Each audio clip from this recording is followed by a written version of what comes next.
Is it better to be a leader who's loved by all but ultimately fails, or a leader who is feared by some but guarantees victory? Over by years ago, Niccolò Machiavelli cut through the noise with a brutal and honest answer. He identified the psychological traps that even the most well-meaning leaders fall into, traps that all but guaranteed their downfall. And these aren't just abstract theories. They are political and psychological laws that have toppled empires and ruined careers for centuries. In this video, we're breaking down 8 deadly sins of leadership, all drawn from Machiavelli's work. We'll analyze everyone from ancient tyrants to modern CEOs to give you a practical guide on what to avoid in your own games of power, so you can lead effectively and avoid the fatal flaws that turn power into poison.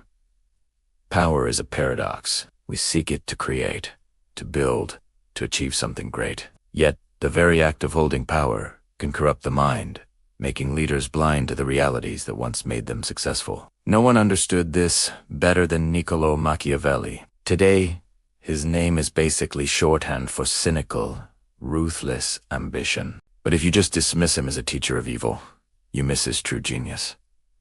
Machiavelli wasn't a cynic. He was a political scientist, a doctor diagnosing the diseases that infect leaders. He held up a mirror to power, and for 500 years, most leaders have been too afraid to really look. The world of leadership is littered with the ghosts of good intentions. Nice leaders who were trampled. Moral leaders who were out. Brilliant leaders who became delusional. Machiavelli argued that success isn't about being good or evil.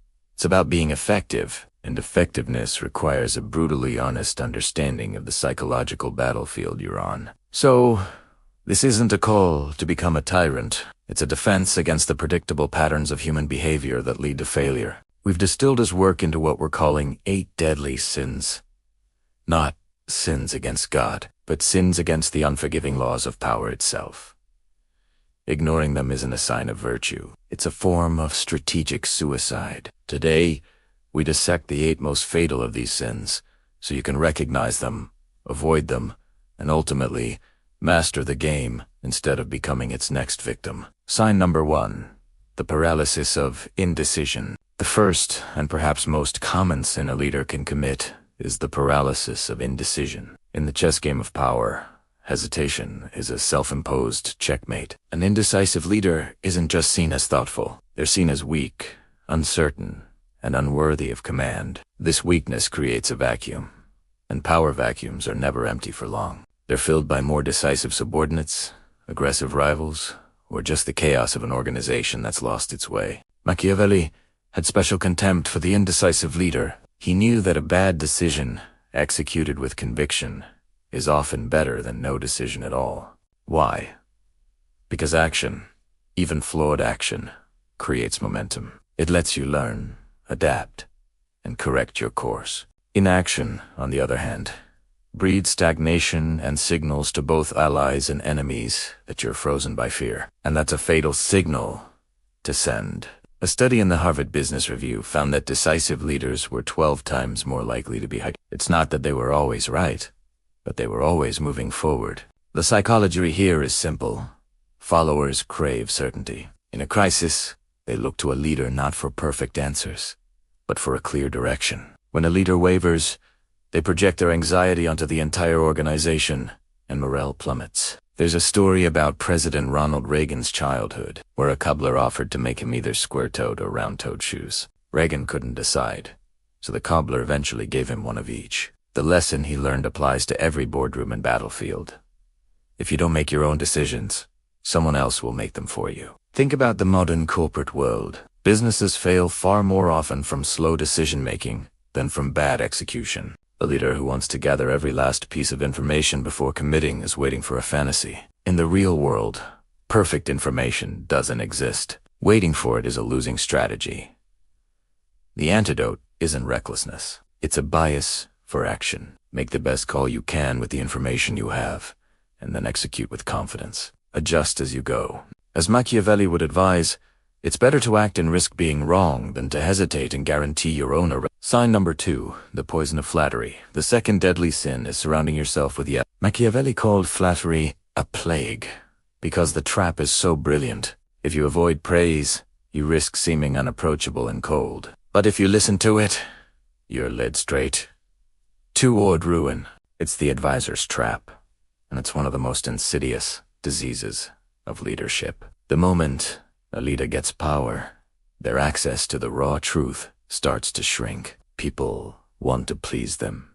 They filter bad news, amplify good news, and tell the leader what they think they want to hear. A weak or insecure leader welcomes this. It soothes their ego and confirms their biases. But an effective leader knows this is poison. They understand that dissent isn't disrespect. It's a vital tool for seeing reality clearly. Machiavelli's advice was stark. A leader should choose wise counselors and give only to them the freedom to speak the truth, and only on topics he asks about. Modern science backs this up, with studies showing that power can actually rewire the brain to reduce empathy. As leaders become more powerful, they literally get worse at understanding how others think and feel, making them dangerously susceptible to an echo chamber of sycophants. They start to believe their own hype.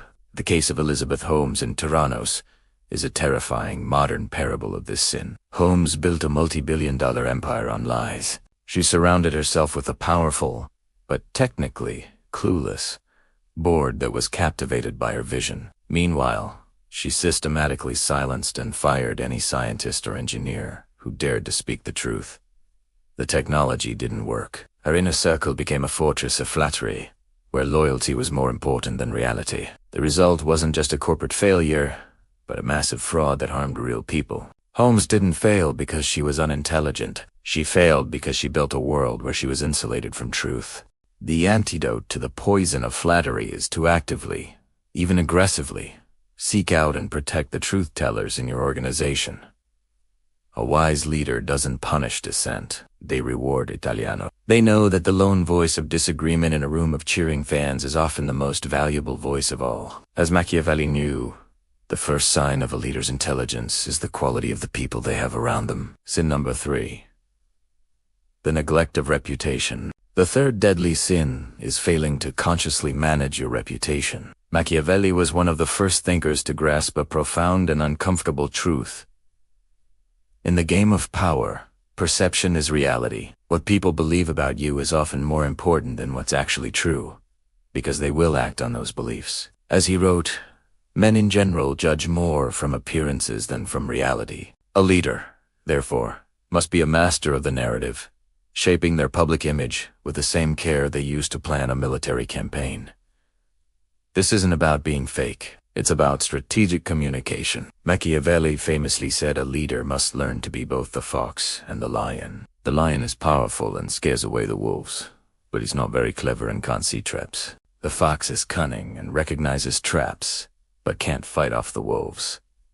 You need to be both. He argued it's not necessary to have all the good qualities, but it is necessary to appear to have them. Appearing merciful, faithful, and upright, it's a huge source of power. But on this is the critical part. You must be ready to act the opposite way when you have to. Consider the masterfully crafted reputation of Steve Jobs.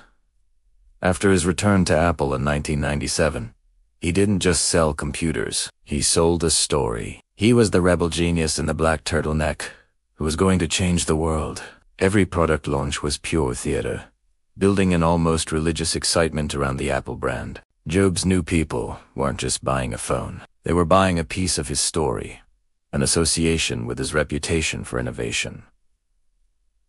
This gave him immense leverage over everyone. Now, contrast that with the downfall of Travis Kalanick at Uber. Kalanick built a revolutionary company, but his reputation became defined by a win-at-all-costs culture of arrogance. A leaked video of him arguing with an Uber driver, plus endless scandals about the company's toxic culture, cemented a public image of a leader who was reckless and contemptuous. That reputation became a massive liability. It invited lawsuits, scared away talent, and ultimately forced him out. Uber's tech was brilliant, but its leader's reputation became its Achilles heel. Today's leaders operate in a world where every email and offhand comment can go viral in an instant. Letting others define your image is a catastrophic mistake. You have to be the primary author of your own story. Treat your reputation like your most valuable asset, and be deliberate about the signals you send, because that perception, as Machiavelli would insist, is the foundation of your power. Sign number 4. The miscalculation of fear and love. The fourth and most famous of Machiavelli's lessons is the sin of miscalculating the balance between being feared and being loved. Every leader wants to be loved. It's human nature. But Machiavelli issues a cold, pragmatic warning. Relying on love is a strategic mistake. He asks, is it better to be loved than feared, or the reverse? His answer is uncompromising. It is much safer to be feared than loved, if one of the two must be lacking. Why? Why? Because love, he says, is a bond of obligation that men, being ungrateful, fickle, liars, and deceivers, will break whenever it benefits them. Loyalty bought with favors can't be trusted when things get tough. Fear, however, is reinforced by a dread of punishment that never leaves you. Fear is simply a more reliable motivator because it's rooted in self-preservation, our most basic instinct. This is where most people stop and brand Machiavelli a champion of tyranny. But they missed the crucial second half of his argument. While it's safer to be feared than loved, a leader must, above all, avoid being hated. Hatred is what drives people to conspire and rebel. Fear keeps people in line. Hatred gives them a reason to cross it. And as he writes, being feared and not being hated can go together very well. How do you strike that balance? A leader earns furor, really. Respect by being firm and decisive. He avoids hatred by not being a predator, by not taking people's property or violating their dignity without just and predictable cause. Think about the cool boss archetype, the leader who wants to be everyone's friend. They're loved because they're lenient, avoid tough conversations, and put likability over accountability. For a while, the office is a happy place. But when a crisis hits and hard decisions are needed, their authority vanishes. That love was built on easy times, and it doesn't survive hardship. The team falters, the mission fails, and the beloved leader is exposed as an ineffective one. The master of this principle was Cesare Borgia, whom Machiavelli watched firsthand. To tame a chaotic territory, Borgia sent in a ruthless governor to bring order through brutal means. Once the job was done, and the people were starting to hate the governor's cruelty, Borgia had him publicly executed and his body left in the town square. With this one shocking act, Borgia satisfied the people's anger and at the same time positioned himself as their ultimate, fearsome protector.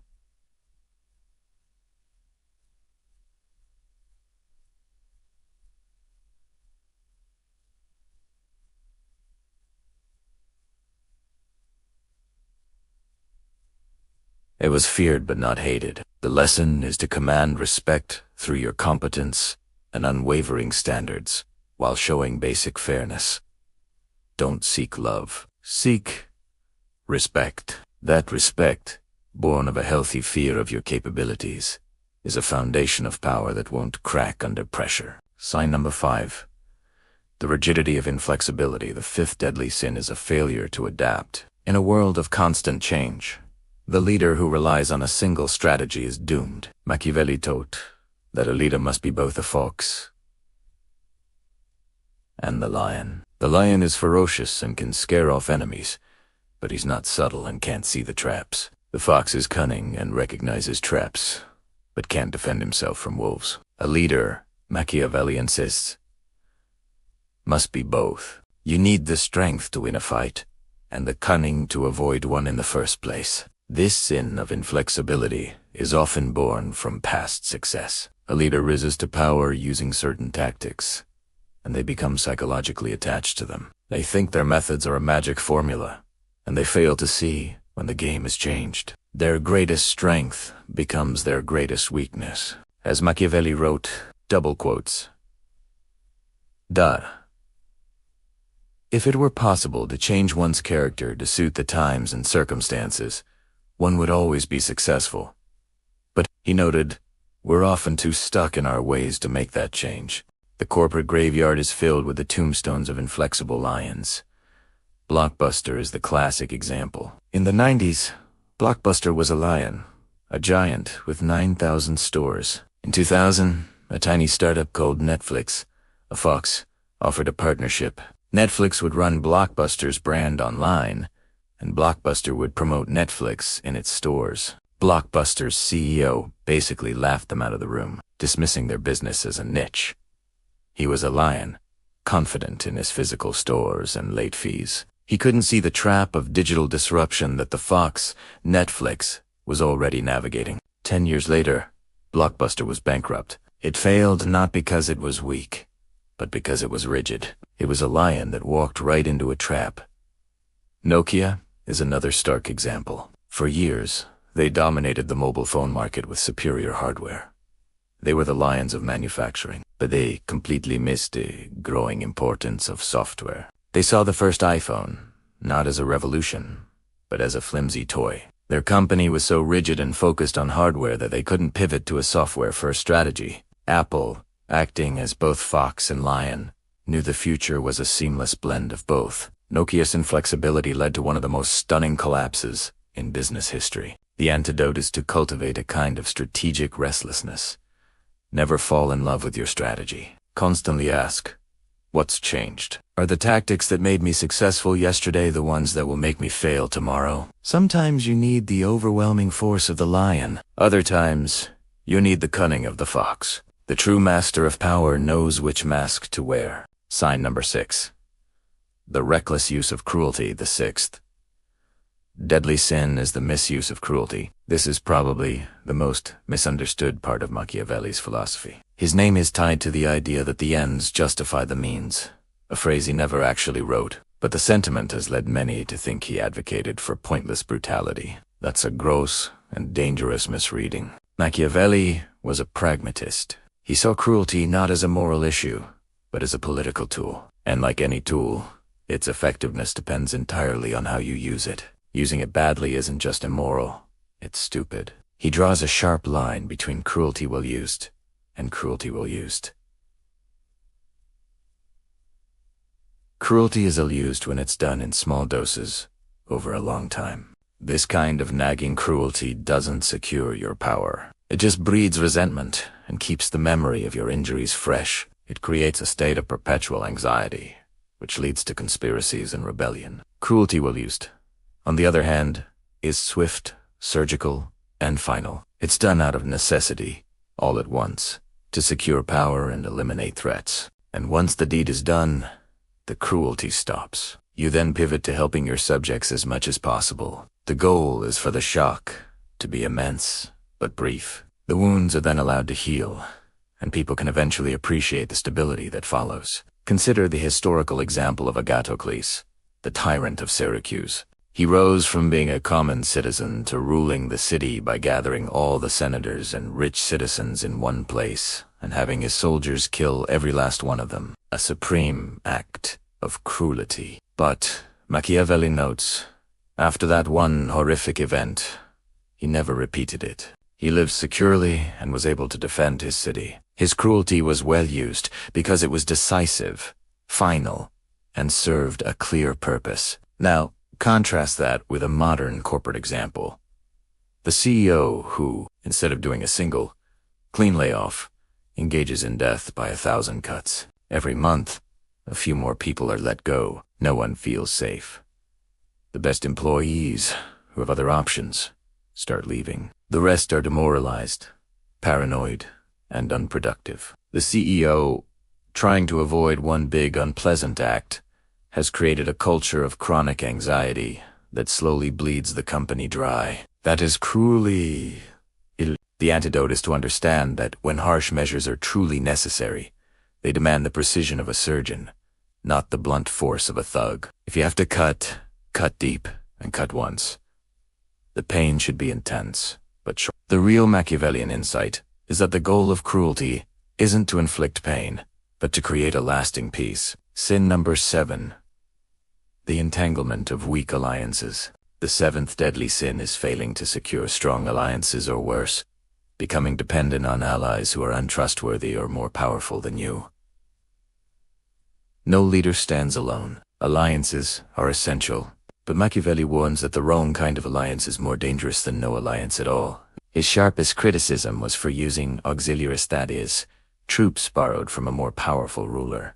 He called them useless and dangerous, because if they lose, you are ruined, and if they win, you are their prisoner. An alliance is only valuable when it's a partnership of mutual interest, or where you clearly have the upper hand. Relying on someone more powerful to fight your battles is just giving away your own power. You're handing them the keys to your kingdom. This principle goes far beyond the military. In business, in politics, dependency is the enemy of autonomy. A weak alliance is one where your interests aren't really aligned, or where the balance of power is dangerously skewed. Look at the startup world. A young company needs cash to grow, so they enter an alliance with a massive venture capital firm. Desperate for funding, they give up too much equity and too many board seats.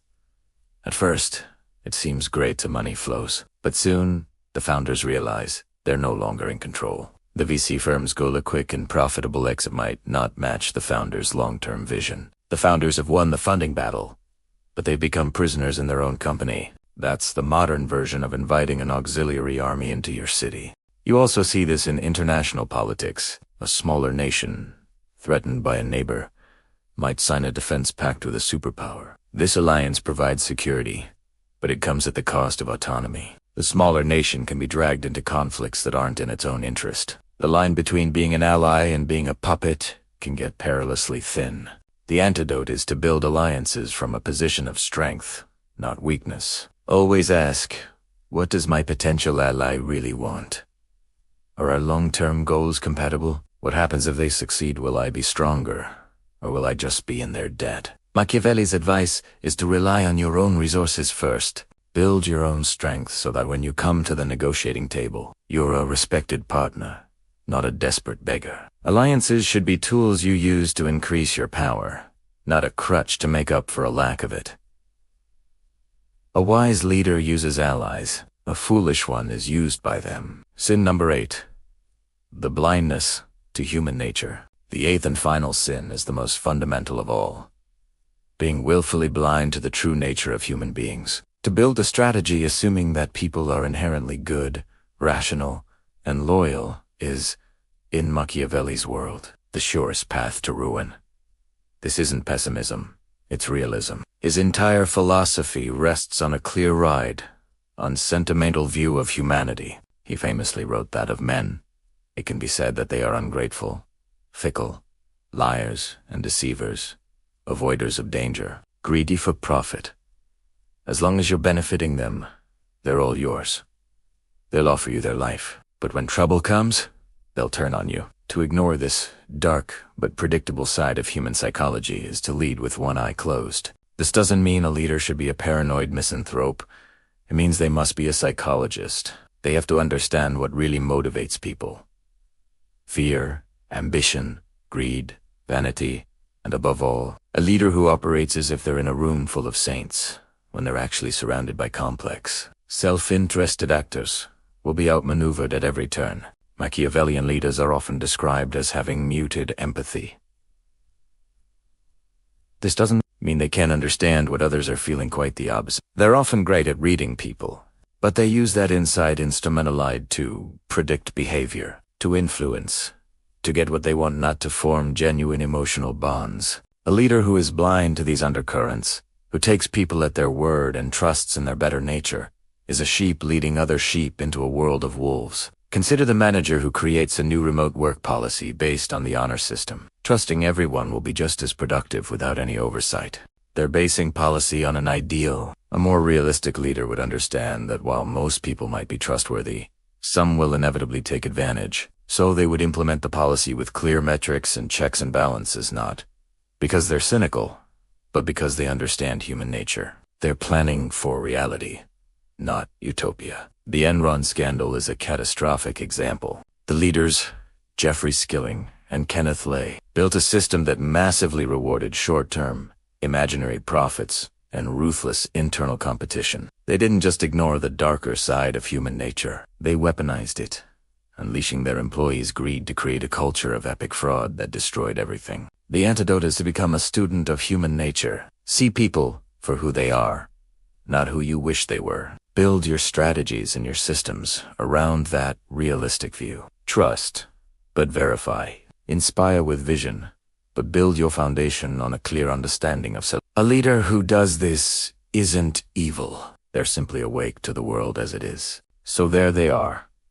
The paralysis of indecision, the poison of flattery, the neglect of reputation, the miscalculation of fear and love, the rigidity of inflexibility, the reckless use of cruelty, the entanglement of weak alliances, and finally, blindness to human nature. It's easy to look at this list and see a cynical, manipulative playbook, but that's to fall into the same trap that has ensnared Machiavelli's critics for 500 years. This is not a guide on how to become a villain. It's a diagnostic manual for avoiding failure. Each sin is a psychological trap, a weakness that other, more clear-eyed players will exploit without a second thought. The ultimate lesson from Machiavelli isn't that you must become cruel or deceptive. The lesson is that you must become a realist. You have to understand that leadership isn't a popularity contest. It's a high-stakes game where the cost of being naive isn't just your own downfall, but the failure of the mission and the well-being of the people who trust you.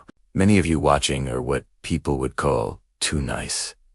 You're competent, you're well-intentioned, but you feel like your kindness is taken for weakness. Machiavelli's wisdom is your shield. It's the intellectual armor you need to navigate a world that doesn't always reward good intentions. It teaches you that true strength isn't about being the most loved person in the room, but the most effective. To lead is to accept that you have to see the world with unflinching clarity. It's about making the hard choices and playing the game with your eyes wide open, so you can achieve goals that are truly worthy. So, I'll leave you with a question. Which of these 8 deadly sins do you see most often in the leaders around you, or maybe even in yourself? Let me know in the comments. Your story could be a lesson for this entire community. And if you're ready to stop being a pawn and start understanding the entire board, make sure you subscribe and hit that notification bell. We break down the dynamics of power every week, giving you the knowledge you need to lead, to win, and to survive.